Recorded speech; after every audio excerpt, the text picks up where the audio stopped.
Well, the aviation sector has gone through a difficult period post the COVID-19 pandemic. It is now on the feet of recovery. Joining us to talk about Boeing's plans, not just for India, but for the international business, is the head of Boeing's international business, Brendan Nelson. Brendan, many thanks for joining us here on CNBC-TV18. Let me start by asking you about the outlook for the aviation sector globally. As I pointed out, it's been a difficult 3 years for the aviation sector. How are we out of the woods yet? How strong do you anticipate the recovery is likely to be from here on? Well, thank you for speaking to me, Shireen. It's a privilege to do so.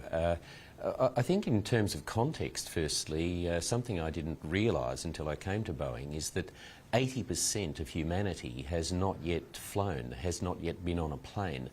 And when you look at the long-term future, providing we get to sustainable aviation, which is a priority for our company, the growth is enormous. We've been through this perfect storm, if you like, in terms of the aviation sector with the global pandemic and the devastating impact that it's had on the industry, but growth has rebounded extremely quickly. And in fact, in all of the markets, we are close to, if not in some cases exceeded pre-COVID-19 levels of air travel, domestically certainly, and international aviation is running at about 80% of what it was pre-COVID. You've seen what's happened in China. President Xi has changed the approach to COVID-19, and we've seen a very rapid increase in demand for domestic aviation in China, and it's anticipated that China will get to 65, perhaps even 80% of pre-COVID by the end of 2023. So it's very much on the way back. And particularly for India, we're forecasting that over the next 20 years that India will need about 2,200 more aircraft for its commercial fleet, and that's a conservative estimate, so the growth is very significant. Well, yes, we are seeing a rebound across different markets, especially when we talk about passenger traffic. But what does that mean as far as the order book is concerned, specifically for Boeing? And more importantly, in terms of the challenges that OEMs like yours have faced on account of supply chain disruptions, how much of that is now a thing of the past? Well, certainly we face challenges, and for Boeing last year we had 800 orders, and we'll be working hard to support our customers throughout the world, including in India.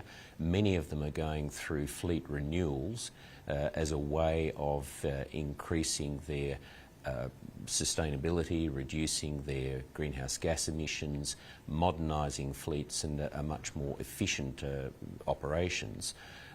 We clearly face supply chain constraints at the moment, as do many industries.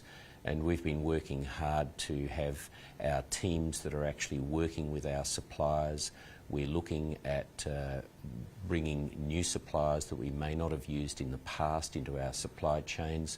We're also very focused on our what we call our safety inventory, the amount of inventory that we have as a reserve, and building up those reserves, and essentially doing everything that we can to keep our supply chains going. One of the things that's really important is that we make sure that our production rates are able to be supplied confidently by the supply chains, to make sure that we get production right, that we deliver what we promise to deliver, and when we say that we will do it. And we're confident that we'll be able to meet the expectations of our customers in the near term. The supply chain issues will continue to challenge the industry at least for the next 1, perhaps 2 years. If I could specifically focus on the supply chain constraints that you just alluded to, and you said that you anticipate this is likely to continue for at least another 12 to 24 months. Where do you see the most pain at this point in time? Is it on the engine side? You also spoke about the fact that you are likely to onboard new suppliers. Now, India has been a part of the Boeing ecosystem as far as the supply base is concerned. How significant a role is India likely to play in trying to ensure that you move past these supply chain disruptions? Well, there are a range of things that are in constrained supply at the moment, and engine manufacturers are challenged in meeting the demands of the aircraft manufacturers, including us, electrical components and of course computer chips. But nonetheless, we're managing our supply chain issues I think very effectively. India is extraordinarily important. India, of course, is an emerging superpower. It's a vibrant democracy. It is now the most populous country in the world. We, Boeing, have 5,000 Indians employed by Boeing in India. We've got 300 suppliers in our supply chain in India at the moment. We invest $1 billion US a year with those suppliers, and that has a multiplier effect of supporting around 14,000 Indians. In looking at furthering our supply chains, you're absolutely right, Shireen. We're very focused on India, and you'll see in the near and medium term we'll be making further announcements about our suppliers who come from India supporting our international supply chain. We've currently got 2,200 international suppliers in 58 countries, and India is very much a growth priority for Boeing, and will receive further investment from our company in a number of areas in supporting not just commercial aviation but also the defence sector, and we'll be supporting manufacturing and also skills growth. And I should have said earlier, by the way, Shireen, that in terms of growing the aviation sector in India, that 2,200 planes or thereabouts, that'll require about 100,000 Indians, pilots, crews, engineers, technicians, mechanics, a whole range of people, and we'll be investing also in skilling up the Indian population to support aviation growth in this country. If I could just pick up on the investment that you just spoke of, and you said you're already invested $1 billion in India across the supplier ecosystem, and you anticipate that growth is only going to pick up from here on. What would that mean, if you could quantify what it would mean over the next few years in terms of additional incremental investments into India? And specifically on onboarding new suppliers, are there conversations that are already underway? When do you believe we could expect more suppliers to be onboarded here in India? And for what specifically? Well, there's not a lot specifically that I'm able to announce to you at the moment. We will be making some announcements at Aero India about our further footprint. We'll also be making some further announcements following some commercial negotiations that we have been involved with, and we'll make further announcement about expansion of the supply chain once our teams have completed consultations and reviews in India itself.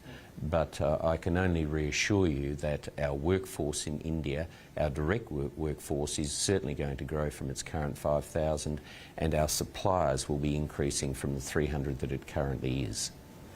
Let's talk about the commercial side before I get to the defence opportunity here in India. And there's, of course, been a lot of talk around the likely order that's going to come in from Air India. I know that these are sensitive conversations and negotiations that are currently underway, but do share with us what you can in terms of how you expect things to proceed, especially as far as Air India is concerned.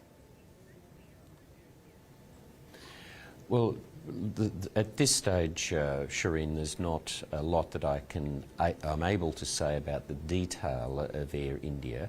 We work very closely with all of our customers, including Air India. I would say to you, though, that the Tata Group acquiring Air India is good for the Tata Group, it's good for Air India, but most importantly, it's good for the nation of India itself. The Tata Group has a track record of ethical performance, of delivering outcomes for India, and their ownership of Air India is good for the nation. We will work very closely with Air India and all of the carriers across India to support them and to provide them with whatever they need from the Boeing company. At this stage, I can't say much more than that. I understand, but you know, you talked about 2,200 planes in India, and that's the kind of headroom for growth that you anticipate over the next 2 decades. How much of that does Boeing want to corner in India? What's the aspiration that you have at this point in time? Well, obviously, as you would expect, Shireen, we would like to provide as many aircraft as is possible and considered necessary by Indian carriers. Those decisions are entirely in the hands of the Indian aircraft industry and our customers, but we have an extraordinarily impressive range of commercial aircraft which we offer and support, and if you are an airline and you're going to a long-term relationship with a company, Boeing is a company that will certainly support and deliver and maintain aircraft in a way that our customers expect. The availability of the aircraft is outstanding, and we expect to have a significant slice of that growing market. And that's one of the reasons why we're increasing our investment in India and employing Indians. We believe in India and we want to support it in every way that we possibly can. Let me move away from the commercial opportunity to the defence side of the opportunity. And of course, the Indian government has been focused on self-reliance through the Atmanirbhar Bharat program, and that is the attempt to try and get more manufacturing done here in India. Of course, at the DEF Expo, we've seen Boeing articulate its plans for India. But if you can give us an update on where things currently stand as far as the defence aspiration is concerned and future investments here as well. Well, we support Prime Minister Modi's vision for India, made in India, for India and for the world. And at this stage, as I'm speaking to you, there are 154 Boeing commercial aircraft in operation, but we've delivered 22 Apache helicopters to India, 15 Chinook helicopters, 12 P-8 Poseidon aircraft and 11 C-17s. And also 777s and 737s for the VIP fleet. Those platforms require sustainment and support, and we've invested in support of those. We also have other platforms which we have offered and are offering to the Indian government, including our Block 3 Super Hornets, and we have autonomous vehicles and aircraft and some weapon systems which we will also be offering to the Indian government. I mean, you've got the third largest defence force in the world, and quite rightly the decisions that are made by India are entirely a matter for India itself, but we're confident in what we've got to offer. The joint venture that we have with the Tata Group at Hyderabad is an example of what I think the future is going to be, with Boeing co-investing with Indian companies in the development of products for India and, as I say, for the rest of the world. So we have built nearly 200 Apache helicopter fuselages in Hyderabad. In fact, the first one was delivered in January to the Indian Army, or has been produced for the Indian Army, which is an illustrator of what we're doing. We invested $100 million US in developing the technology necessary there to build vertical fins for 737s, and we're doing nose cones and tail cones for Chinook helicopters. We're doing tail cones for P-8s. This is the kind of co-investment that's important for not just us and our business strategy, but also for India itself, and that's a win-win. And in fact, I should also say, of course, that we've spent $200 million US on a 43-acre site to develop the Boeing India Engineering and Technology Centre, which is an extraordinary capability that will house some 4,000 Indian engineers. So we're very pleased. You know, just on the defence side, because you spoke about that joint venture that you have with the Tatas, but at the Defence Expo, Boeing had also spoken about the need to focus much more on localization and, in turn, further partnerships here in India. Is there anything on the anvil by way of more partnerships, more joint ventures here on the defence side in India? And about the export opportunity that you spoke of, one, of course, is catering to domestic demand, but the export opportunity of making in India for the world. What are the targets that you have in mind? Well, we will be and are exploring further opportunities for co-development in India that meet the needs of India and of Boeing. I can't be too specific about them at the moment for reasons I hope you would appreciate. We currently have about $1 billion in exports from India that we have produced here, and we anticipate that that is going to grow. It's going to grow firstly because as a company we believe in India and supporting India itself. We also know that that's an important part of the decision-making process the Indian government quite rightly makes when it's making decisions about procurement, what it's going to buy. And we also know that as a consequence of the geopolitical tensions that we have in the world, that nations are increasing their investment in defence, which means that us and companies like us that produce and provide defence platforms and services, that we will be selling more of them to these countries, and that means that more will be of what we do make in India is going to be exported to the rest of the world. So in that sense, that's a good story for India and a good story for Boeing. You talked about how Boeing intends to focus much more emphatically on sustainable aviation, and that's what I wanted to pick up on. What do you expect we can see in terms of fresh developments over the next few years on that front? Given the current global economic context, specifically high inflation, high oil prices, and all of that impacts, of course, the growth of the sector. So, on sustainability linked to the changes and the headwinds that we're seeing as far as the economic climate is concerned, what can we expect?